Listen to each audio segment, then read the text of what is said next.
awakening. Stunning health recoveries. 100% cure for depression, insomnia, asthma, fatigue, chronic pain, insecurity, panic attacks, and other major disorders. Awaken the Kundalini Shakti, the dormant energy within.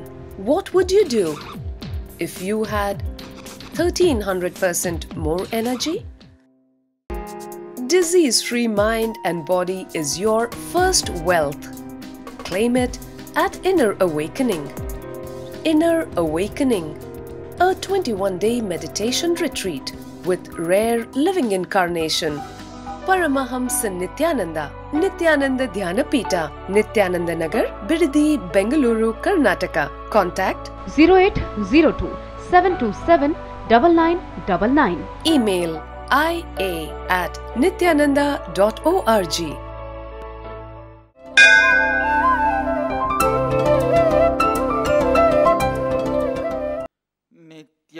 नित्यानन्देश्वर समारम्भाम् नित्यानन्देश्वरि मध्यमाम् अस्मदाचार्यपर्यन्ताम् वन्दे गुरुपरम्पराम्.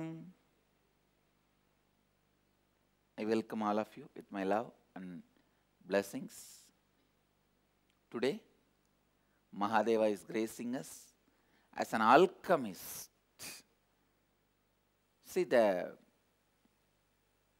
one of the important art in the Vedic tradition is converting any metal into gold. Please understand, till British came inside India, we were the largest gold owners in the world. Means the whole world put together, we had 79 times more gold. Please understand, 79 times, not 79%.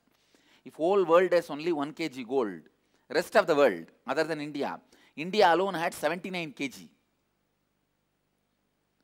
Because and one more funny thing, India has a very few production unit of gold.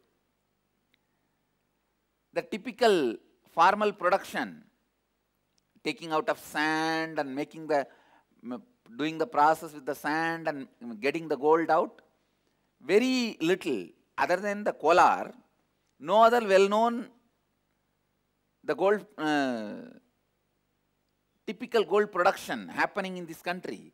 Then how come 79 times more gold we were having? And please understand, even now, the world economy sits on Indian gold, the gold stolen from India, which is sitting on banks in London and US. Be very clear, we were the richest. The reason was our masters produced gold by the alchemy process, not by any typical way of getting the sand out from the gold mineral and filtering and making. No. Our masters, they know the science of alchemy. And even in Madurai temple, there were many things done directly by Mahadeva himself. So today Mahadeva is gracing with the Leela of divine play of Alchemist. Rasavadam Seida Leelai. See, there is a story, once there was a temple Dasi who funded so many different activities in the temple. You need to know, let me clarify this word temple Dasi.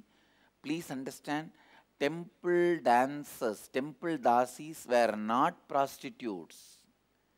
They are not prostitutes. They were not living illegal lifestyle. This idea, temple Dasis, temple priests were prostitutes and they should be eradicated, is by the so-called reforming movements and the people who want to destroy Hinduism. Please understand, the women who dance in temple, the Brahmins who do puja in the temple, they will not do anything other than the temple service. The Brahmins who do puja in the temple, they will not even come to your house and do the karmas for your, like a marriage, pitru karma, the annaprasana. They will not do rituals for human beings. They will not do other than the temple ritual. If you are from a Brahmin family, if you know the nitty-gritties of the Brahmin family, you know what I am saying. The people who do rituals for others are totally different. That is subsect. The Brahmins who do the temple rituals will not do anything other than the temple rituals. Same way, in the Dasi community, there are two subsects. One subsect which dances in the temple, that will be so that they will live such a pure life, they will touch only the temple deity. Other than the temple deity, they won't touch, and they can't touch anybody else, anything else. It is the other group which will go around and entertain people. They were entertainers.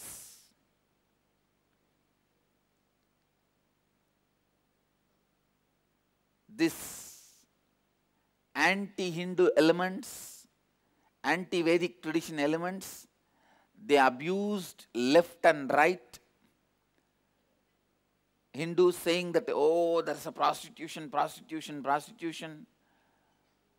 and destroyed the whole temple tradition. I wanted to ask them one more question. All right, you destroyed the temple tradition and temple dasis. Now, have you stopped prostitution? Anyhow, all I am trying to convey to all of you is, the temple dasis are not prostitutes. They do not touch anybody, anything other than the temple deity. They were the people who maintain the temple deities. Means cleaning, polishing, and after the pujas are over, festivals are over, cleaning that whole region, whole area, wiping. And during the festival, dancing. They preserved some of the greatest arts. So, one of the temple dasi in Madurai, Sundareshwara's temple, whatever money she gets from the king as a regular salary, the whole money she will give it away to temple activities itself. She will not keep anything for herself. So once she was bereft of money, means she did not have money, but she wants to do something in the temple. She wants to do some gold ornamental work for the temple. She went and prayed Mahadeva himself, please tell me some way, I wanted to do all this for you. Mahadeva, moved by her devotion, Mahadeva said, all right, I'll visit your house. And Mahadeva visits her house and touches all the metal, brass part, copper part, whatever, including wood, and converts everything, turns everything into gold by his mere touch. The touch of alchemy, Rasavada. Then he says, do what you want with all this now. Then she sells all that and makes beautiful ornaments for a temple, and still some of the ornaments are there in her name, means donated by her, done by her. It's there in the Madurai temple. So,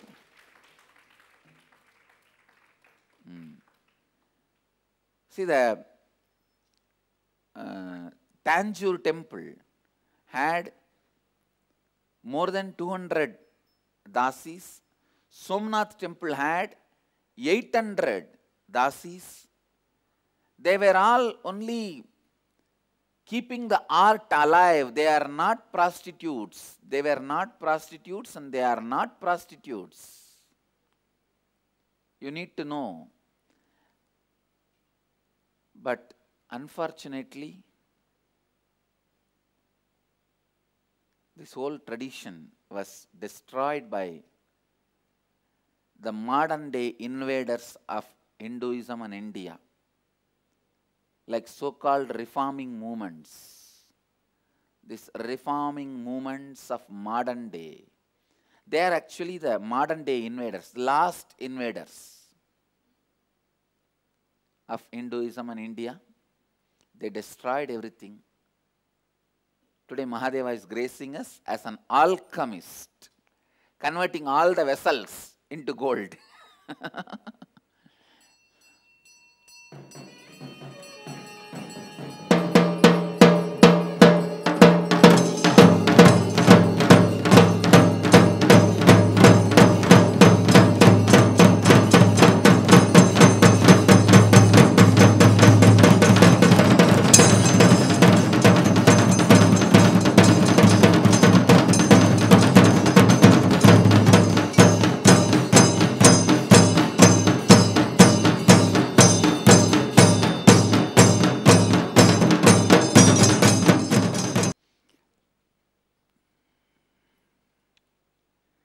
We'll enter into satsang, Nitya satsang.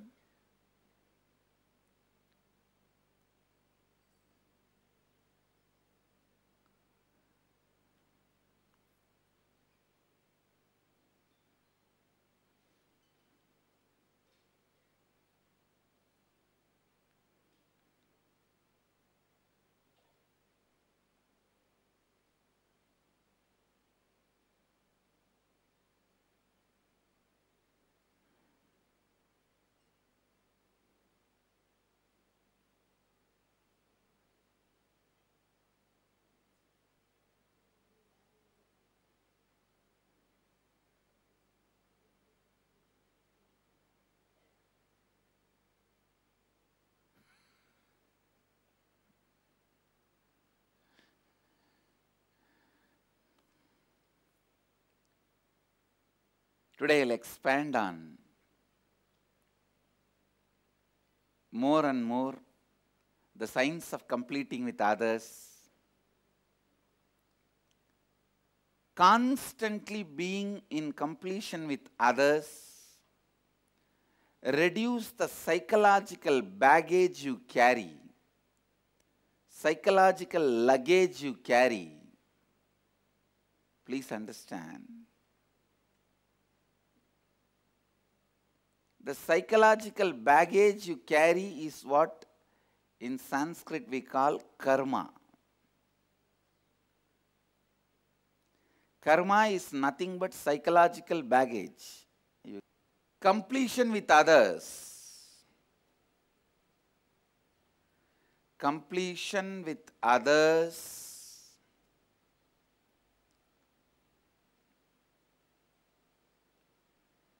takes away the baggage you carry. I wanted to make another one bold statement. Please listen. Even your faith, your trust, if it is established on incompletion, it is dangerous because you will not have adequate or right reasons for your faith. Please understand, not having adequate or right reasons for your faith is the most dangerous thing in the life. Not having adequate, not having enough right reasons even for your faith. I have seen people start believing out of powerlessness. They feel powerless and they start saying, oh, God is there, God should take care of me, why is He not taking care? You approach Him only with this, why are you not taking care? Like Indians, they will never get friendly, but immediately they will enter into personal life. They will never get first friendly with you before entering into your personal life. Just because you are there, you are traveling with him in the bus, or you are standing in the same road he is standing, or you are in the same street he is there, he has the right to enter into your personal life. Especially Indian villages. No one has any independent life.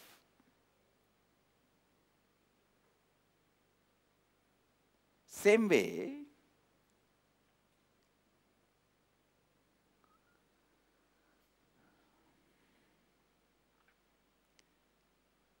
even with God, we will never establish any completion. We will never establish any understanding. We will never plan for knowledge. Straight we will start asking, why are you not taking care of me? Demanding, as if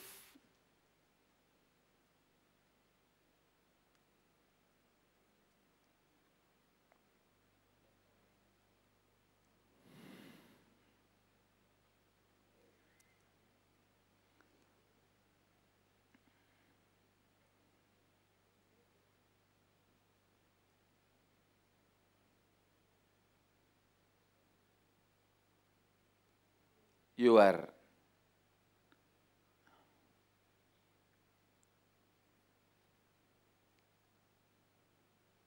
it is your right that God has to take care of you. Please understand.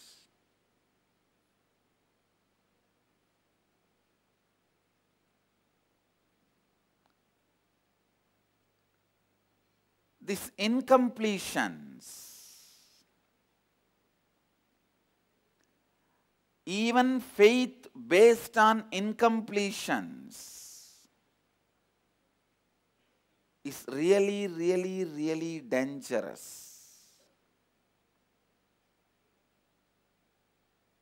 I'll tell you a story. I have a story for you guys. An elderly lady was well known for her faith and for her boldness in talking about it.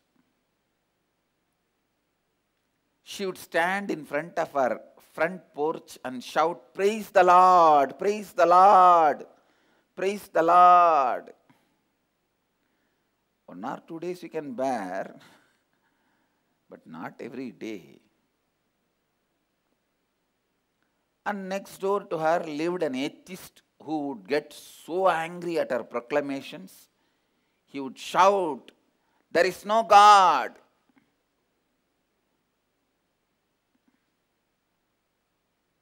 There is no God. Of course, atheists are really very good at shouting. See, when you say there is God, you have a big problem of naming him. You have to name him Shiva, Krishna, Buddha, Jesus, whatever name you think you have to give a name. And lot more words you need to shout. But the fellows who say God, there is no God, they don't need to memorize so many words. Just one word, if they memorize in mass and shout, "No God, no God, no God," over. So, atheists are professional shouters. They shout more loud than theists. Then, people who say there is God. And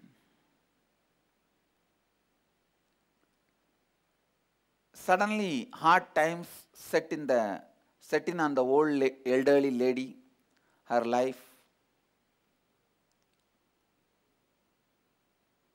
became very hard, and she started praying to God to send her some assistance. She stood on her porch and shouted, "Praise the Lord, God, I need food.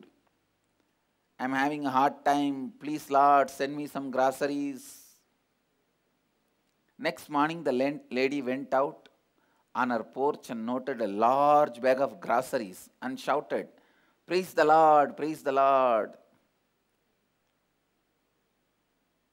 The neighbor, atheist, he jumped from behind a bush and said, "Aha, I told you, there was no Lord, there is no God. I bought those groceries and God did not."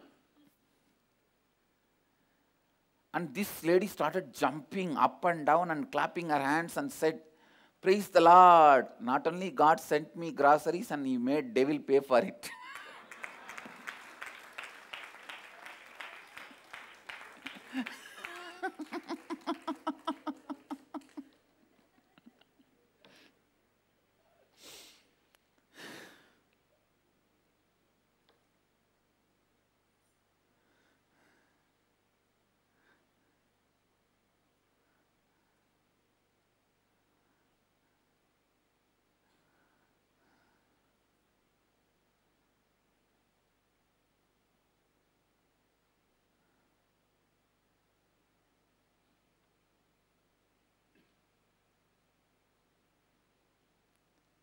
Please understand,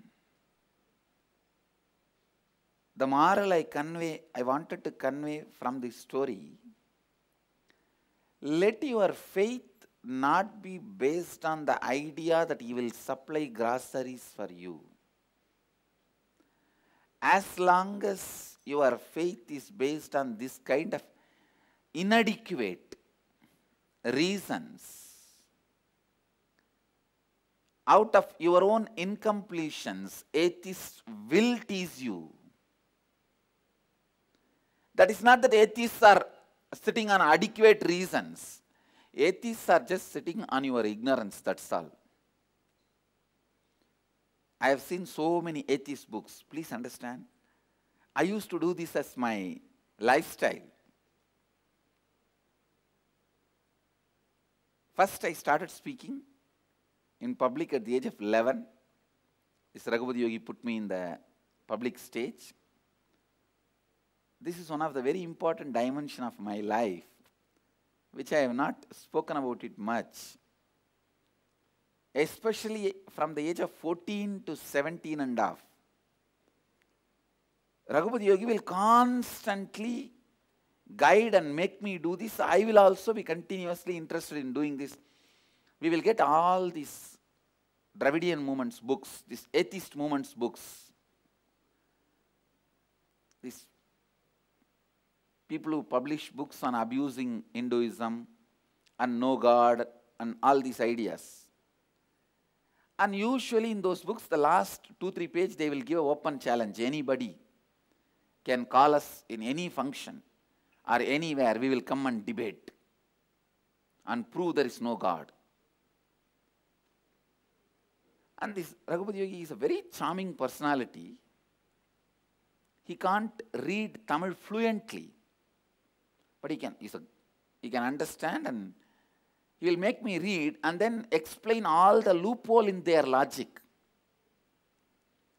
I can say that my debating capability is just from Raghupati Yogi. My capability to convince people with certain ideas or certain truth is from Raghupati Yogi. It's his gift.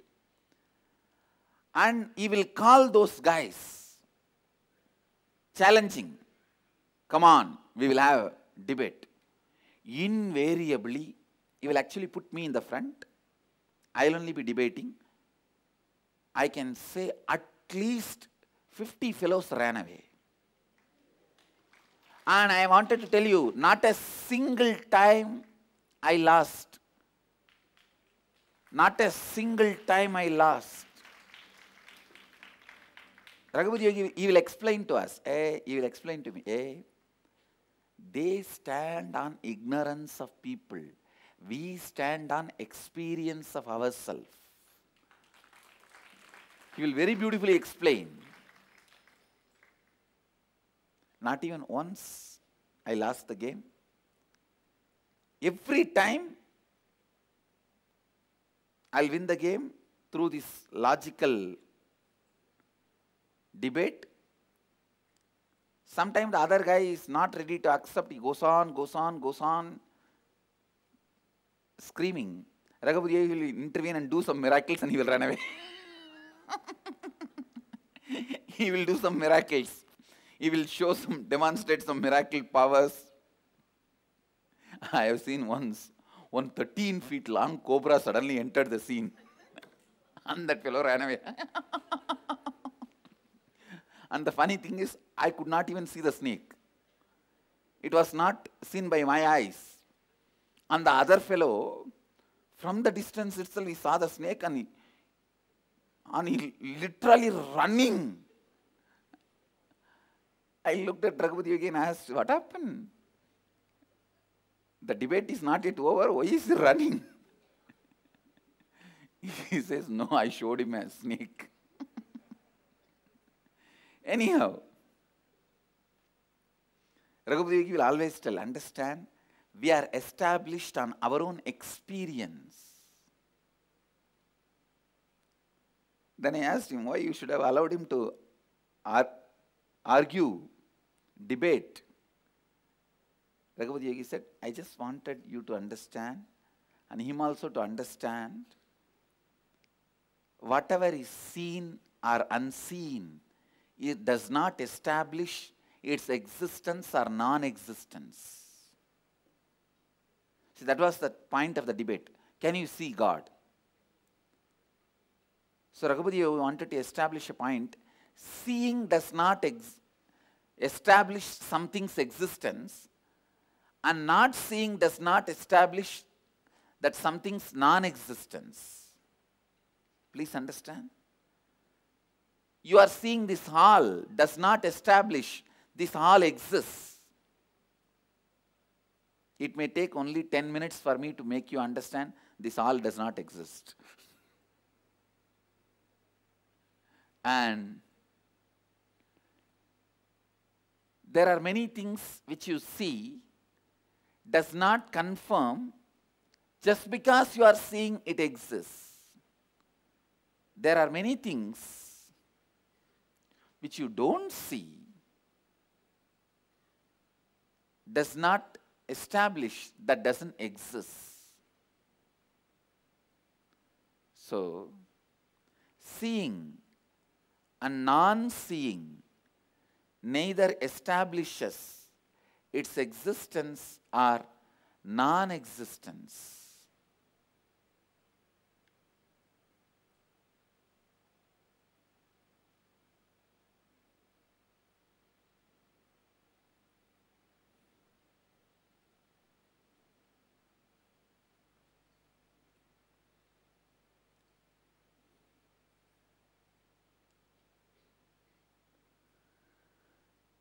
Even your faith established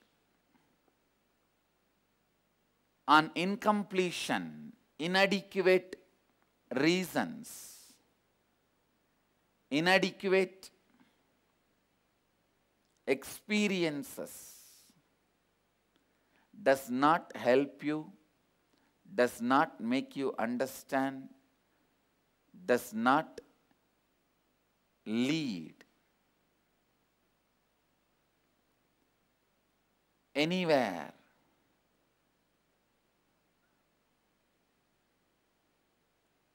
आज के सत्संग का विषय है पूर्णत्व का विज्ञान को और गहराई में समझना।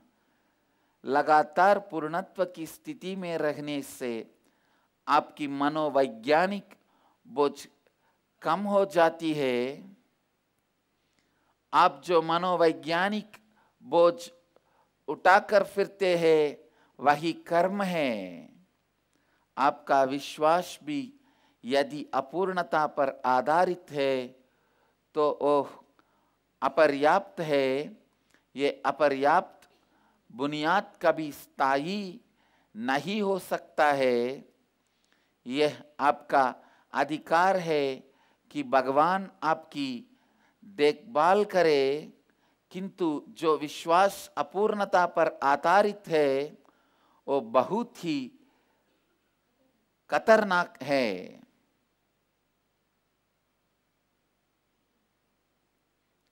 Understand?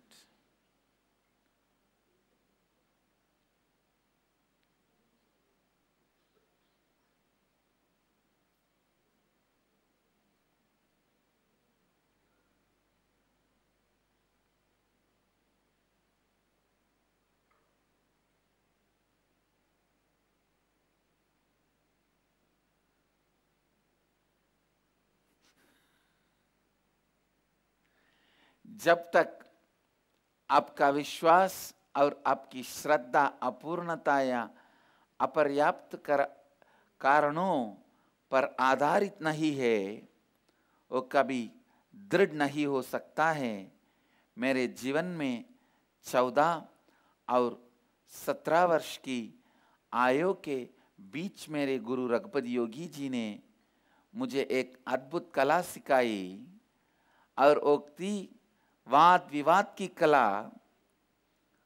उन दिनों जब कोई पत्रिका में नास्तिक लोगों द्वारा कोई चुनौती दी जाती थी, वह मुझे उनसे वाद विवाद करके उन्हें समझाते थे।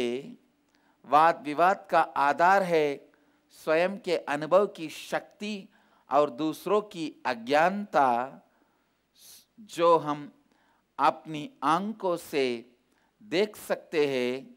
यह नहीं साबित करता है कि वह चीज वास्तव में उपस्थित है जो हम अपनी आंखों से नहीं देख सकते हैं। यह नहीं साबित करता है कि वो चीज वास्तव में उपस्थित नहीं है। देख पाना या ना पाना वास्तविकता का सबूत नहीं है।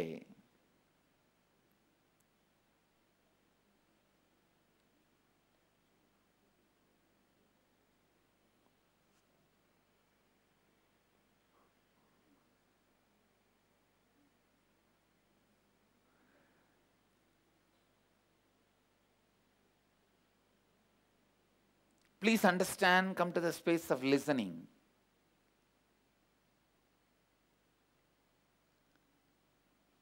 We usually have a question: how can you know whether you are living life from pattern or possibility? The actions you take, the results you produce in your life are a reflection whether you are operating from being established in your pattern or your possibility. Listen. The actions you take and the results you produce.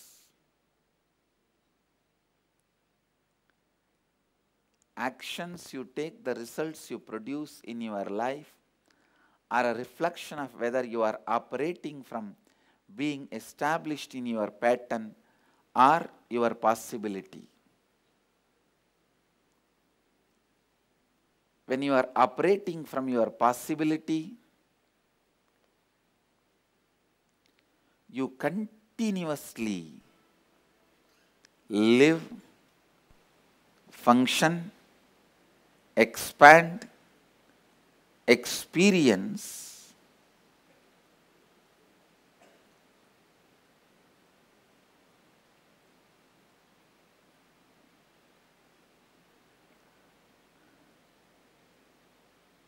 more and more expansion, more and more joy, more and more love, more and more fulfillment. Completion with others,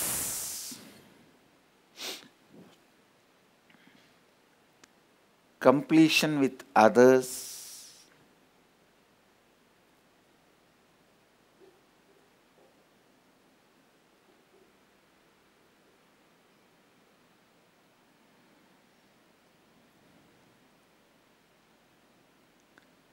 I can say remaining in completion with others causes miracle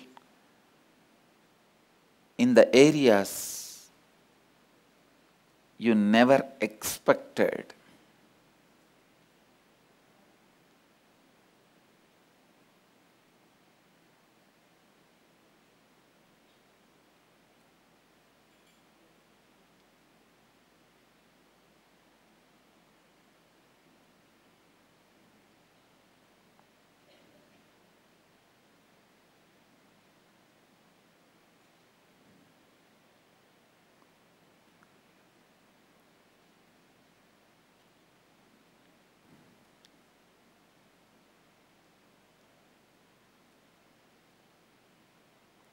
Every time,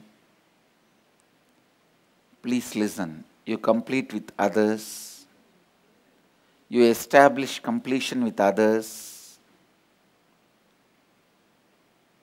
The being,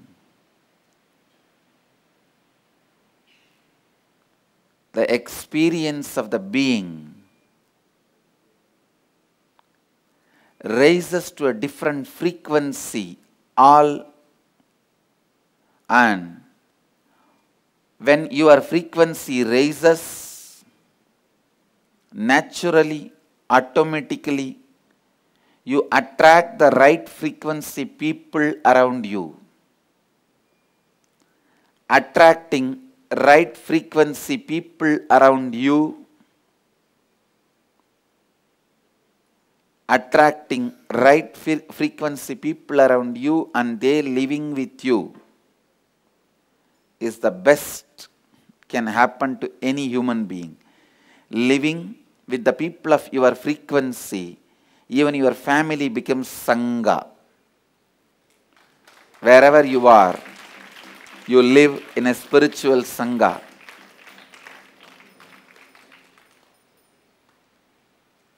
Essence of today's satsang. Try to continuously complete with the people with whom you are living and raise your frequency. Today, Nirahara Samyama 16th batch ends.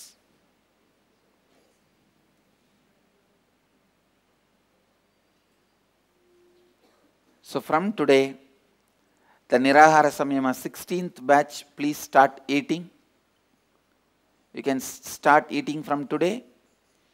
If you want to learn the science of Nirahara, you should come to the Samyama now.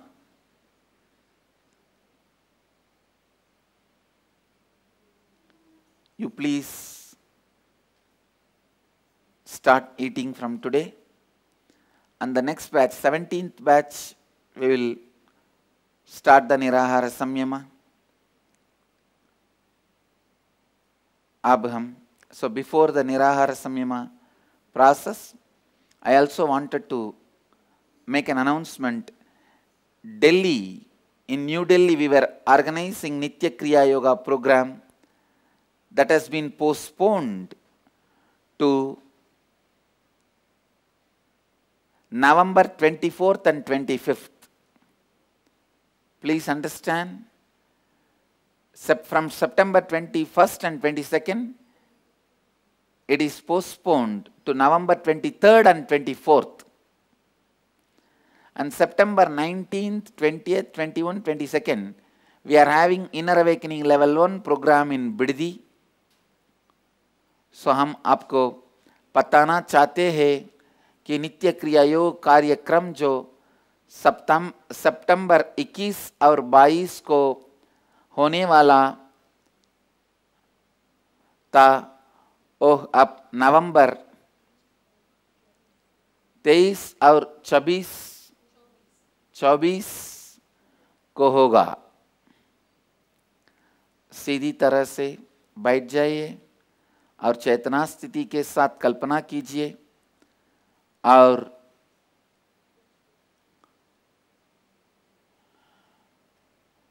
कि आप बिडदी वटवृक्ष बन गए हैं।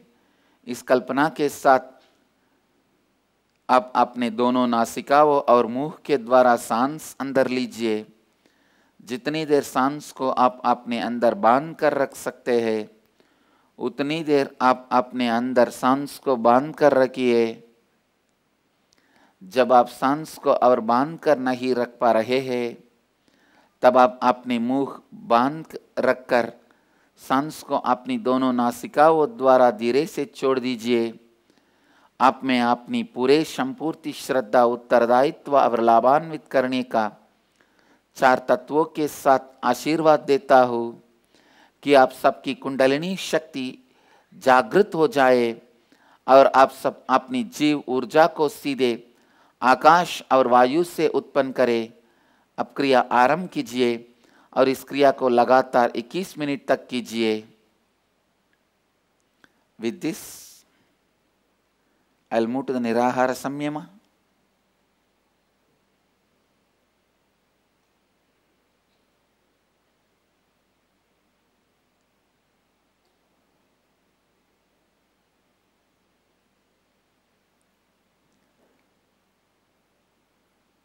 Sit straight, close your eyes. Cognize you have become Bidadi Kalpavriksha, and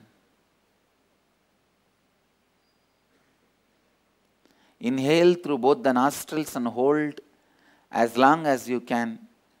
Exhale through both the nostrils.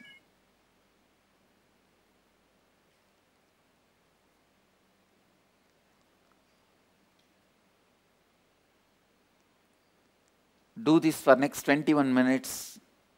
I bless you all. Let you all experience Kundalini awakening with integrity, authenticity, responsibility and enriching. I bless you all. Let you all experience the highest energy and produce the energy directly from space and live health, bliss and enlightenment. Namah Shivaya. Let you all achieve, experience, live, express, radiate, share and explode in eternal bliss. Nityananda. Nityananda Dhyanapitham, Nityananda Nagar, off Mysore Road, Bidadi, Bengaluru. Phone 08027279999. www.nityananda.org.